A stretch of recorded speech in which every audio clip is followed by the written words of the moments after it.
Здравейте! В това видео ще ви покажа как всъщност много лесно да претърсвате в Google за дадени ключови думи, да съответно да видите как се позиционират, колко биха ви стрували, ако ги използвате за реклама. Също така може да се използват тези ключови думи и за оптимизиране на сайтове, като това е някакъв вид алтернатива на Serpstat, като също там може да се претъсват ключови думи, но съответно Serpstat е изцяло за SEO оптимизация. Там може да се правят и много други работи, които съответно Google Ads не се правят. Това е платформа само за реклама.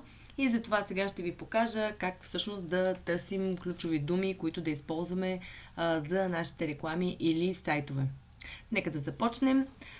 Влизаме в нашия Google Ads акаунт, избираме Tools, Keyword Planner и избираме Discover New Keywords. Кликаме тук и ето тук съответно е зададено, че търсим ключовите думи на български на територията на България. Ако нашата реклама е локална, примерно се отнася за район във Варна, в Бургас или в София конкретно, може да кликнете ето тук и да си изберете само този район, за да видите каква честота имат дадени ключови думи.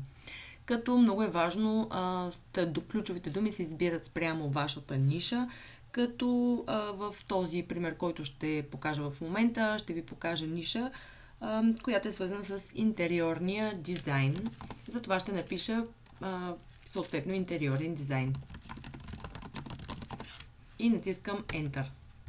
Съответно отново Enter, като е добре тук да изберем и Google Search Partners, тъй като това са когато търсим в даден сайт някаква ключова дума и ето тук също ще ни се визуализира.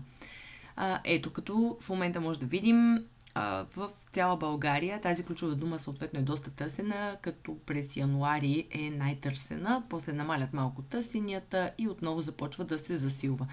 Така, интериорен дизайн има 5400 търсения средно на месец, като можем да видим, че тук има средна конкуренция тази ключова дума. Това е за топ мястото и това е най-ниската цена, която може да платите и съответно най-високата цена, която може да платите. Ключовите думи се филтрират спрямо дали отговарят на нашите търсения. Като примерно, ако се интересуваме от конкретно интериорен дизайн на баня или на някаква стая или на къща или на нещо друго, както може да видите, ето тук имат различни търсения, всичките ключови думи. Като те са, ето тук показват 10 примера, но ето ние ще изберем 500 да ни ги нареди абсолютно всичките. И съответно тези ключови думи, след като си ги изберете, може да си ги филтрирате по определени категории. Както виждате в момента, ето примерно може да вземем интериорен дизайн цени, тъй като това са клиенти, които вече търсят точно каква е цената за тази услуга. Жилищен интериорен дизайн, студио за интериорен дизайн, интериорен дизайн цена за квадрат, дизайн, това вече е друга категория, дизайн на апартаменти, тук също фирма за интериорен дизайн, интериорно студио, интериорен дизайн и изпълнение. Тези всичките ключови думи биха отговаряли на нашите търсения.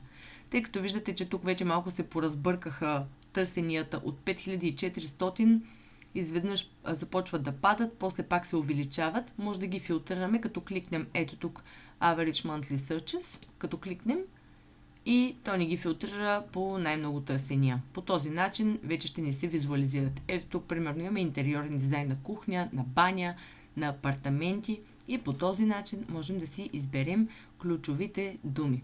Надявам се да съм ви била полезна. Ако съм, може да се абонирате за нашия канал.